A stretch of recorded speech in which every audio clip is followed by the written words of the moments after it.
Kesultanan Ottoman memainkan peran penting dalam mempopulerkan kopi, mulai dari diperkenalkannya kopi di Istanbul pada pertengahan abad ke-16 hingga pendirian kedai kopi sebagai pusat interaksi sosial dan pertukaran intelektual.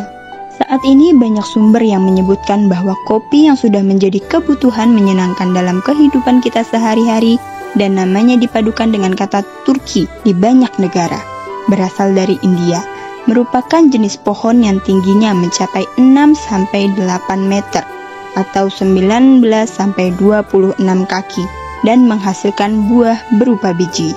Para ahli percaya bahwa hanya 1 kg kopi kering diperoleh dari 15-20 kg kopi segar. Karena karakteristik ini, kopi awalnya digunakan bukan sebagai minuman, melainkan sebagai makanan. Dan kopi menyebar dari India hingga Yaman sekitar abad ke-15. Hal ini juga baru diakui di dunia Islam setelah Yaman, Arab, dan Mesir pada abad ke-16.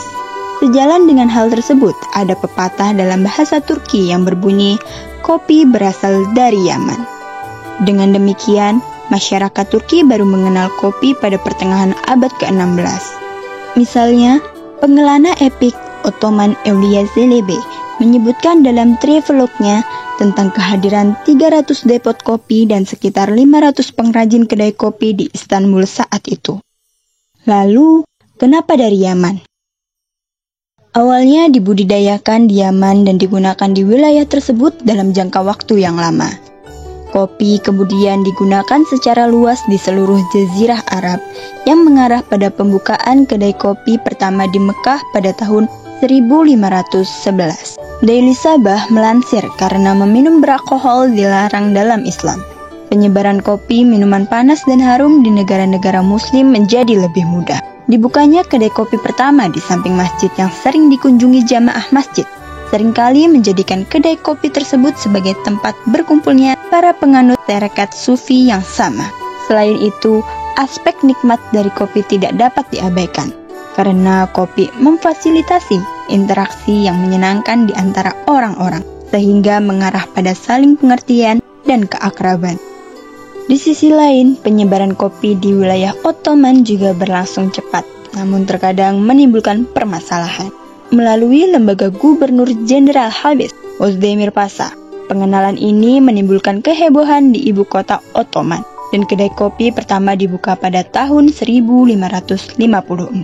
Kehadiran kafein dalam kopi karena sifatnya yang menenangkan telah menimbulkan banyak perdebatan di kalangan ulama Islam.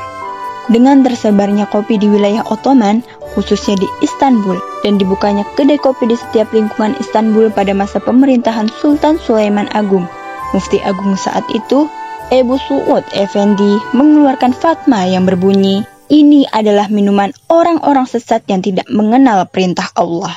Oleh karena itu, beliau mengeluarkan larangan pertama atas nama agama, menyatakan haram.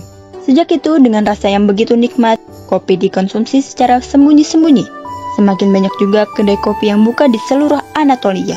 Mufti besar lainnya pada masa itu, Bostanzadeh Mehmed Effendi, menyatakan, kopi bukanlah minuman yang memabukkan, melainkan bermanfaat bagi kesehatan, dan kedai kopi tidak dilarang. Pasca deklarasi tersebut, masyarakat mulai bisa meneguk kopi dengan nyaman. Namun karena campur tangan Mufti Agung yang sesekali terjadi, relaksasi ini tidak dapat terwujud sepenuhnya dan pada akhirnya berbagai peristiwa terjadi. Larangan konsumsi kopi yang paling lama dan pasti di tempat umum terjadi pada masa pemerintahan Sultan Ottoman Murad IV. Lantaran memperoleh fatwa tegas dari Mufti Agung saat itu, Aizet Hussein Effendi. Penguasa menutup semua kedai kopi dan kedai minuman di negara tersebut pada tahun 1633 dan menghukum mereka yang mengonsumsi minuman tersebut. Pada periode ini, seluruh kopi yang dikonsumsi di wilayah Ottoman didatangkan dari Yaman, yang lagi-lagi merupakan wilayah Ottoman. Karena produksi ini tidak cukup untuk memenuhi konsumsi masyarakat Ottoman, produksi kopi juga dimulai di tempat lain, seperti Thailand. Meningkatnya konsumsi kopi di wilayah Ottoman dan penyebaran kopi di Eropa, di mana orang-orang Eropa belajar tentang kopi dari Turki, menyebabkan peningkatan produksi di seluruh dunia, sehingga berkontribusi terhadap perdagangan yang menguntungkan. Sejak akhir abad ke-17 dan seterusnya, dengan partisipasi orang Eropa dalam konsumsi, produksi kopi dimulai di Suriname pada tahun 1718. Brazil pada tahun 1727, Jamaika pada tahun 1730, Kuba pada tahun 1748, Puerto Rico pada tahun 1755, Costa Rica pada tahun 1779, Venezuela pada tahun 1784, dan Meksiko pada tahun 1790. Produk perkebunan kopi di timur jauh dari Amerika Latin, yang harganya lebih murah dibanding kopi Yaman, mendominasi pasar. Sebagai kopi termahal, yaitu adalah kopi luwak, diperoleh dari kotoran mamalia omnivora bernama Paradoxurus, yang hidup di Sumatera dan pulau-pulau sekitarnya di Indonesia.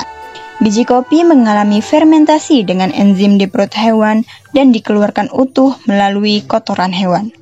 100 gram varietas kopi ini yang hewannya diberi makan biji terbaik dari pohon kopi dijual seharga $75.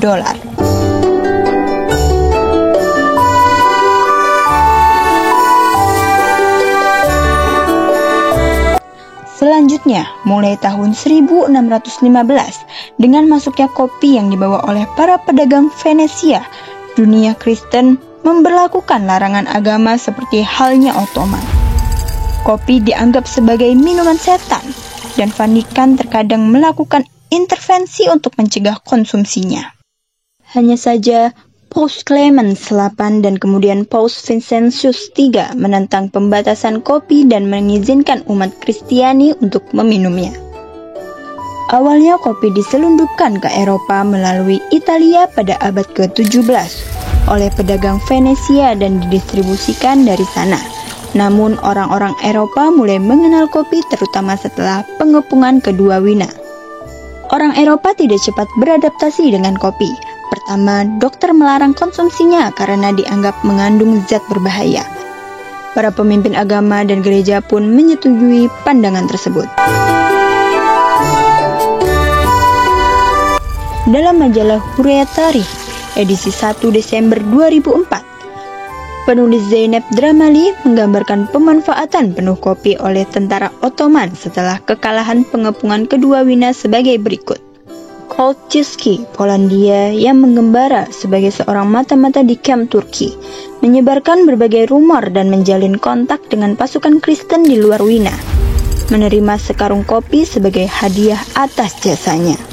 Kolczycki membuka kedai kopi pertama di Wina yang diberi nama Botol Biru, dengan kopi Ottoman yang diberikan kepadanya, namun bisnisnya tidak bagus pada awalnya.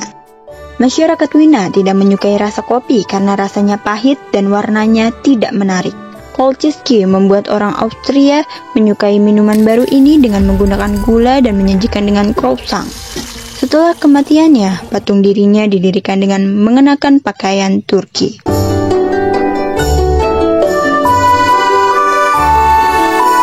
Keberhasilan bangsa Eropa dalam pengepungan kedua Wina sebagian besar disebabkan oleh khotbah pendeta Marco di Aviano. Dia menganggap kopi terlalu keras dan pahit, jadi dia menambahkan susu dan juga gula. Untuk menghormati Marco di Aviano yang dianggap sebagai penyelamat Wina, orang-orang Eropa memulai menyebut kopi ini dengan nama cappuccino. Ordo yang berafiliasi dengan Marco dan mereka mulai menyebutnya kopi susu dan berbusa manis sebagai cappuccino. Seiring berjalannya waktu, kopi yang awalnya dikenal dan terkenal sebagai kopi Turki perlahan-lahan mempertahankan dominasinya dalam berbagai rasa dan bentuk selama 300 tahun. Saat ini, kopi dianggap sebagai kebutuhan sosial yang diciptakan oleh dunia modern.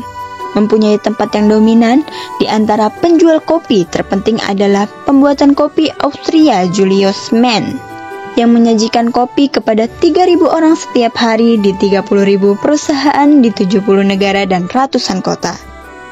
Ada pula mengenai porsi Turki. Dalam masyarakat Turki, menyajikan kopi kepada seseorang selalu bersifat seremonial.